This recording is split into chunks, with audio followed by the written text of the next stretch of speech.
What is up, YouTube? First video of the new channel here. Draft season is always the best season. NFL draft this week. It's Monday today. Draft starts on Thursday. I'm excited to jump into this mock draft. Let's get it. First pick, the Jacksonville Jaguars are on the clock.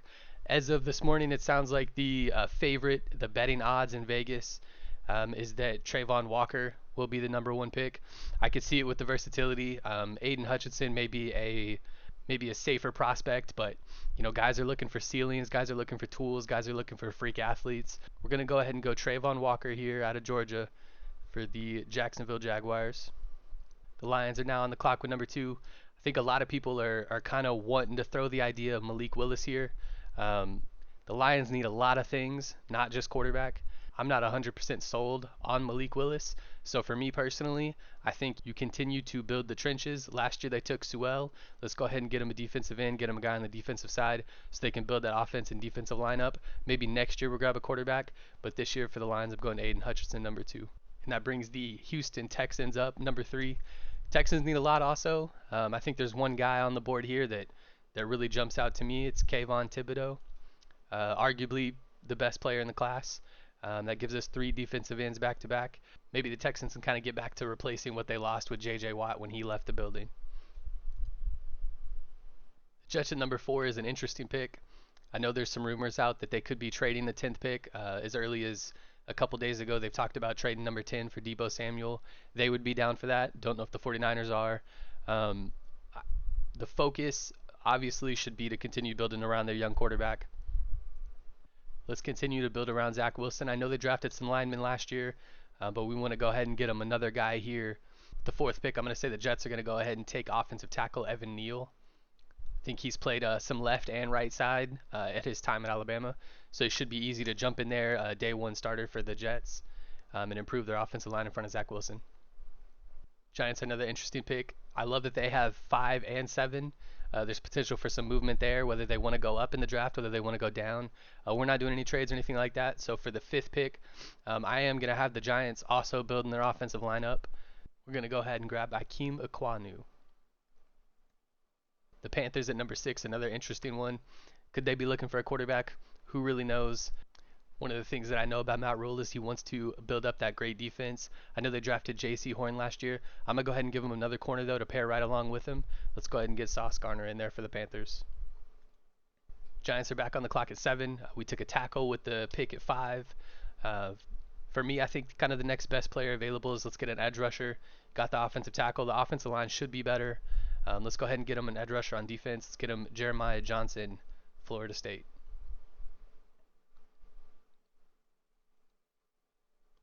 Falcons are another really interesting pick. Could they go quarterback here? Could they go Malik Willis? Really not sure. There's a lot of positions in need for the Falcons. For me, because of Calvin Ridley, because of his absence, at least for the next season, I am going to go ahead and take the best wide receiver available. Let's get them a speedster to go along with Kyle Pitts. Let's go ahead and grab them Jamison Williams, wide receiver at Alabama. That brings us to the Seahawks at #9. The Seahawks traded away Russell Wilson and Bobby Wagner this year. The Seahawks were bad last year with Russell Wilson at quarterback. I think they're in a full rebuild here. I want to go ahead and give them an elite young defender to build around. Let's go ahead and give them Derek Stingley out of LSU. The Jets are back on the clock at #10. Again, this is a pick that could be traded away, whether it's for Deebo, whether it's for DK Metcalf, another wide receiver like that. For me, again, we're building around the quarterback. Let's go ahead and draft them a wide receiver here in the mock draft. In my opinion, the next best wide receiver on the board is Garrett Wilson, so I'm going to go ahead and grab them that. That brings us to pick #11, the Washington Commanders. This team's got a lot of holes also. Quarterback, if they're having to rely on Carson Wentz, they're not going to win a whole lot of games next year. Commanders need a lot of pieces. So for this pick, #11, we're just going to go best player available. We can go ahead and grab them Kyle Hamilton, the safety out of Notre Dame. That brings us to the Vikings at #12. They do have a new head coach in Kevin O'Connell from the Rams. I'm very excited to see what the offensive transformation for this team can be. Kirk Cousins, Justin Jefferson, Adam Thielen, I think they could be very explosive next year, especially under a much more offensive-minded head coach. With that in mind, I am going to go ahead and grab them another threat, go ahead and grab them a speedster and Chris Olave, wide receiver from Ohio State. The Texans are up again at 13 after taking Thibodeau third overall. Sticking with the theme of defense, we gave them a young defensive end, a young pass rusher. Let's go ahead and get them a guy that can help in their secondary. Let's go ahead and get them Andrew Booth Jr., cornerback, Clemson. That brings us to the Ravens at 14. This team had some very unfortunate injury luck last year. Getting all those guys back, this team will be much improved, obviously, just having a healthy roster. For me, as I look at the board here, there's one guy that really stands out. I love the idea of Jordan Davis from Georgia going to the Ravens here. The big freak athlete, interior D lineman. For the Ravens here, I'm grabbing Jordan Davis. That brings us to number 15 with the Eagles. Here we're really just focused on getting Jalen Hurts some help. When I watch the Eagles play and I see their wide receivers run around, they all have the same body type. They're all these small speedster guys. Today we're going to get Jalen Hurts some help in a different way. We're going to grab him a big physical wide receiver.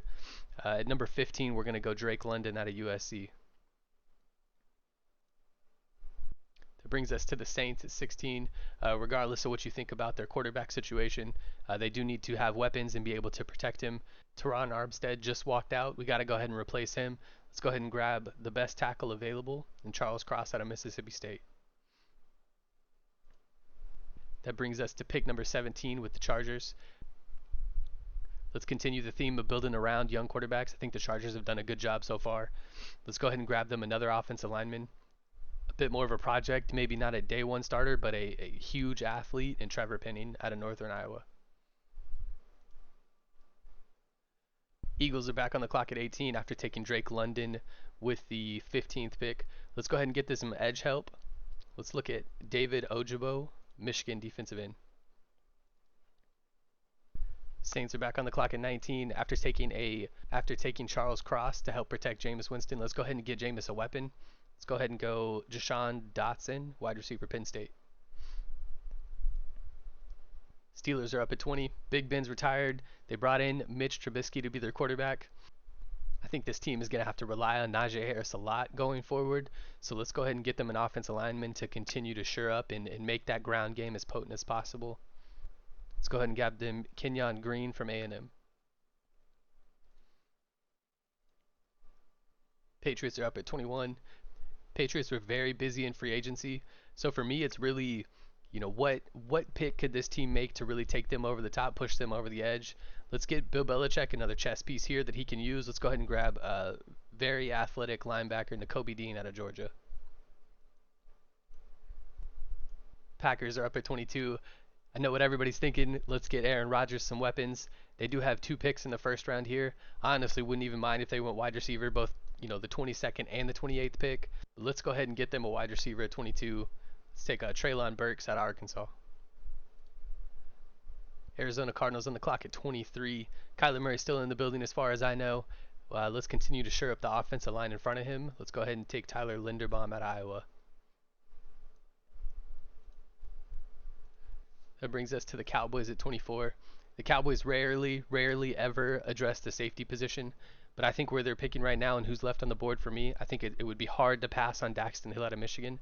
So that's what I'm going to go ahead and give him a safety. That brings us to 25 with the Buffalo Bills.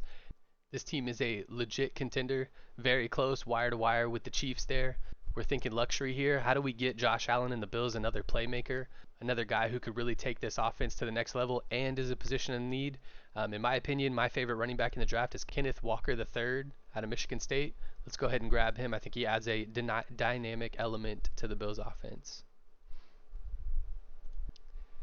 Brings us to the Titans at 26. We're going to go ahead and go best player available here. We're going to get Mike Vrabel, a young linebacker. He can build around Devin Lloyd, linebacker in Utah. Brings us to the Bucks at 27. Tom Brady's back. Let's go ahead and take an offensive lineman and continue to protect him. Zion Johnson out of Boston College. Brings us back to the Packers at 28. We did get a wide receiver with their first pick at 22. I think we go ahead and address the defensive side of the ball now. We're going to go ahead and take George Kalafdis. Brings us to the Chiefs at 29. The Chiefs let the Honey Badger and Sorensen walk from their secondary, so I think we definitely need to get the Chiefs some secondary help. Let's go ahead and grab Lewis Sine, safety from Georgia. Very unique back-to-back picks here. Let's continue with the theme, getting them some more secondary help. Let's go ahead and grab Trent McDuffie, cornerback from Washington. The Bengals have addressed offensive line needs in free agency, but in my opinion, the only thing that matters is continuing to attempt to protect Joe Burrow. So we're going to go ahead and grab them another offensive lineman and Sean Ryan. Brings us to the 32nd pick to the Lions here. I think this is a great spot for the Lions to get them a quarterback that they could potentially let sit behind Jared Goff for a year. Jared Goff will be out the door after next year. Let's go ahead and grab the Lions' Malik Willis here and in the first round.